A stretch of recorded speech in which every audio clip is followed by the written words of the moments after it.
यह डिक्टेशन आपको achievers classes की तरफ से दी जा रही है। आपकी डिक्टेशन अगले 3 सेकंड में शुरू होगी। 3, 2, 1 स्टार्ट।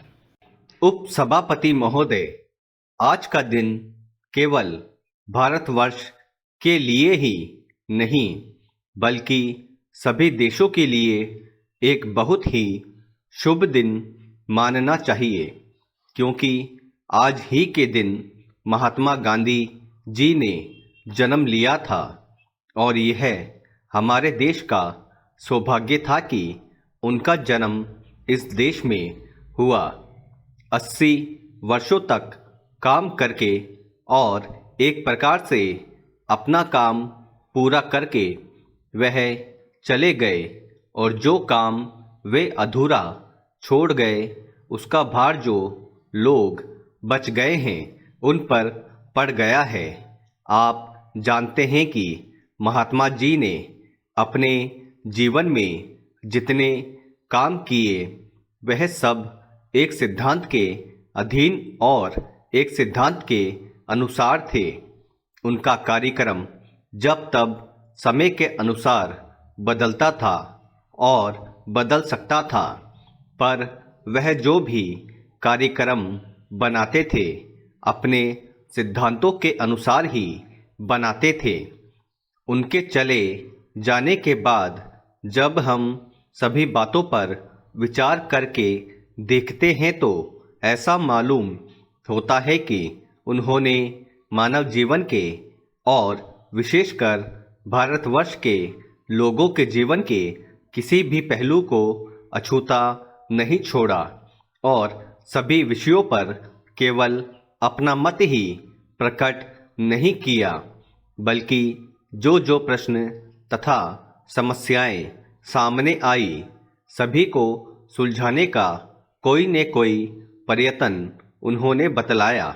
उस समय देश स्वाधीन नहीं था, इसलिए उनका ध्यान बहुत करके स्वाधीनता प्राप्ति की ओर गया और उसमें उनका समय भी बहुत लगा। स्वाधीनता के लिए जो संग्राम उन्होंने छेड़ा देश के लोगों ने भी उसी ओर अधिक ध्यान दिया और उसी में अधिक भाग लिया। महात्मा गांधी केवल एक राजनीतिक पुरुष नहीं थे, महात्मा गांधी सचमुच में महात्मा थे और महात्मा का अर्थ आप यह समझे कि जिसकी अंतर आत्मा सभी बातों को समझती है, जीवन की किसी एक बात को लेकर नहीं बल्कि जो व्यक्ति सभी बातों का हल बताता है और अपने जीवन में उसको कार्य रूप में परिणत करके दिखलाता है, वही महात्मा होता है।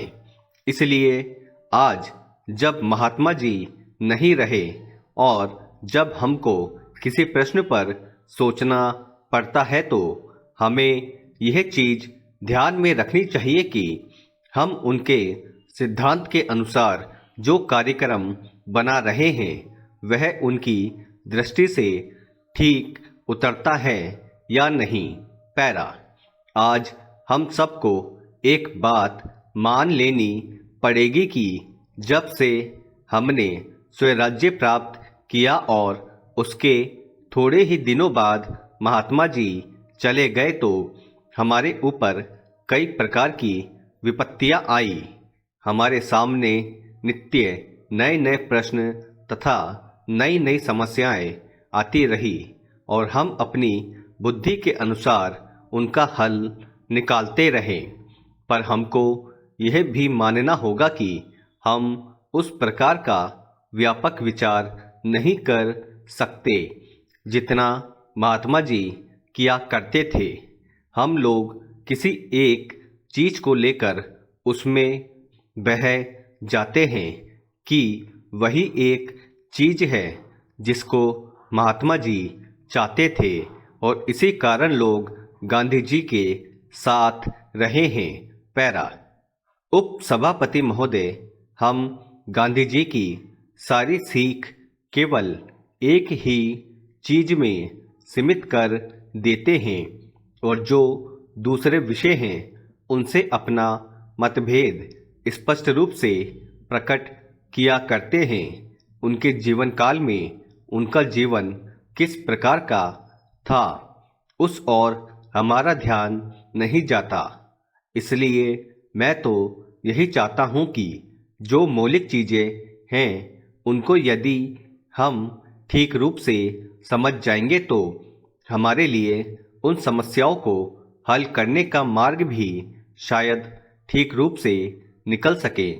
दुर्भाग्य से जब गांधी जी के लिए ऐसा समय आया कि जब वह अपनी आवाज़ केवल इसी देश में ही नहीं बल्कि संसार के सभी देशों तक पहुंचा सकते थे और अपना संदेश दे सकते थे, ठीक उसी समय वह हमसे छीन लिए गए।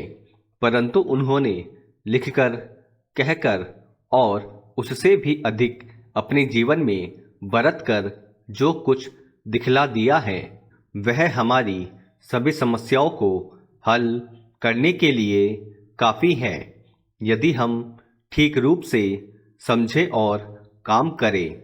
सभी युद्धों में जो बड़ी क्षति देश विदेश और सब लोगों को पहुंचा करती है वह यही है कि लोगों में चरित्रहीनता आ जाती है। उनमें कितने प्रकार के दोष आ जाते हैं। उन दोषों से वे लोग भी जो स्वयं युद्ध में न पड़े हों परंतु किसी न किसी रूप से उनका उससे कोई संबंध हो अपने को नहीं बचा सकते। विगत महायुद्ध का एक बहुत बुरा प्रभाव सभी देशों पर पड़ा है। संसार भर के लोग इस बात को मानते हैं कि आज हमारा नैतिक स्तर पहले की अपेक्षा निम्न कोटि का हो गया है और उससे हम इस देश में भी नहीं बचे हैं।